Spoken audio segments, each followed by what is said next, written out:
सतगुरु और गुरु में अंतर। हाँ, दुनिया में तो सबको एक ही बता देते हैं, और गुरु को ही भगवान, हाँ, कहते हैं कि भगवान भी गुरु रूप में आके मिले। तो लोग फिर गुरु में ही भगवान देखना शुरू कर देते हैं, तो जो असली भगवान है उससे वे क्या हो जाते हैं, दूर हो जाते हैं। तो गुरु किया था भगवान के पास आने के लिए, पर हो गए भगवान से, तो वो सारा पाप जो गुरु बनकर बैठते हैं उन पर चढ़ता है। फिर इसीलिए फिर कई गुरुओं का खेल खत्म हो जाता है, क्योंकि उन्होंने बहुत सारे लोगों को भगवान से दूर कर दिया और खुद ही भगवान बनकर बैठ गए और खुद को ही पूजा करवाने लगे। और गुरु ब्रह्मा गुरु विष्णु गुरु देवो महेश्वरा गुरु साक्षात पर ब्रह्म। अब गुरु ही साक्षात पर ब्रह्म हो गया, गुरु ही सब कुछ हो गया, तो अब तो फिर किसी की, तो फिर गुरु से गलती क्यों हुई?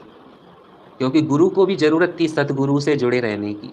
अब गुरु ने तो खुद को ही ईश्वर समझ लिया, तो उन्हें समझा हमसे ऊपर तो कोई है ही नहीं। हाँ, हमसे तो इसी घमंड की वजह से फिर असली ईश्वर ने भी कहा कि भाई तूने सबको मेरे से दूर कर दिया, तो भगवान उनसे प्रसन्न नहीं होंगे। जो असली महात्मा होगा, संत होगा, साधु होगा, वो हमेशा ही कहेगा मैं भगवान नहीं हूँ, तुम भगवान को याद करो, मैं तो तुम्हारे ही जैसा साधारण इंसान हूँ। भले उसे सिद्धियां भी प्राप्त हो जाए, भले उसे कुछ भी मिल जाए, जितना मिलेगा वो और ज्यादा विनम्र हो जाएगा।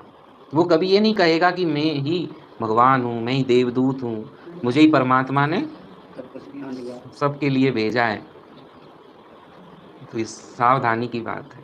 गुरु अनेक हैं, सतगुरु एक है। आपके कितने गुरु हैं? 8-10 हैं। और सतगुरु एक। गुरु वही परशुराम जी। तो गुरु वो है जिसने आपको कभी ना कभी कुछ ना कुछ सिखाया, कुछ ना कुछ ज्ञान दिया। आपकी माँ भी आपकी गुरु है, उन्होंने आपको चलना सिखाया। आपके टीचर भी आपके गुरु है, क्योंकि उन्होंने आपको शिक्षा दी, पढ़ना सिखाया।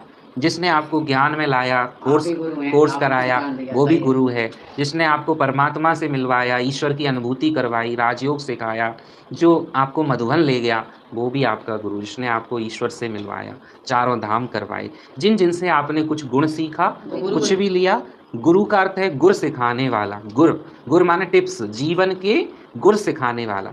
तो जिसने आपको ये कुछ भी सिखाया है, वो चाहे एक पक्षी भी हो सकता है, अगर उससे भी आपने कुछ सीखा है तो वो भी आपका गुरु है। लेकिन वो सब गुरु हैं, सतगुरु नहीं। सतगुरु ही सदगति करते हैं, सदगुरु सिर्फ एक है।